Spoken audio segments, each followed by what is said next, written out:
Hi, I'm Chris, the lead IELTS instructor at the Portland English Language Academy.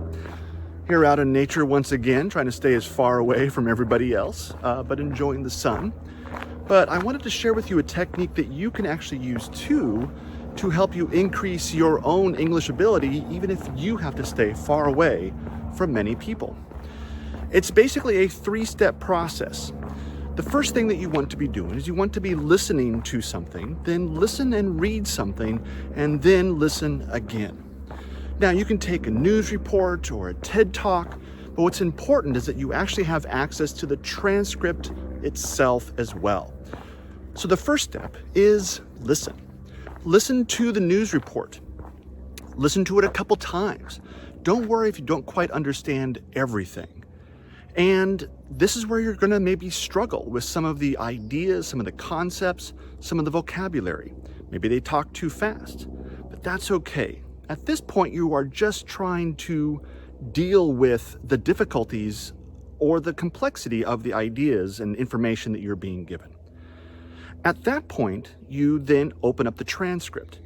And now what you want to be doing is listening and reading at the same time. Here, you're actually going to be noticing vocabulary words that maybe you didn't know before. You're going to be able to hear vocabulary of words that maybe you already knew, but had actually never heard anybody say. You can also pause and rewind if you need to, if there's a particularly difficult part of the talk. And then at that point, once you've built some skills, built some knowledge around what they're talking about, you then remove the transcript and you just listen one more time.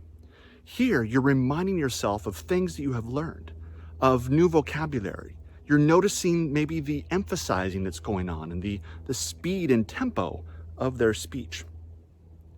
So this three-step method of listen and read, and then listen again can be very powerful. But one more thing to even boost the power of this technique is to then go, after you've done that three-step method, go and find another report or another TED Talk about the same or similar topic and repeat that three-step process. Do that with 3 different reports, 3 different TED Talks. And what you're going to find is that the second talk, the second report, you're going to hear some of the same vocabulary. You're going to hear some of the same concepts. And it's actually going to help your brain remember what you learned in that first talk, that first news report. So this method of listen, read, and then listen again is one thing that my students use, and they find it very useful for them to increase their skills on their own. So go out there, enjoy some sun, but go listen to something. And then after that, read about it. See you later.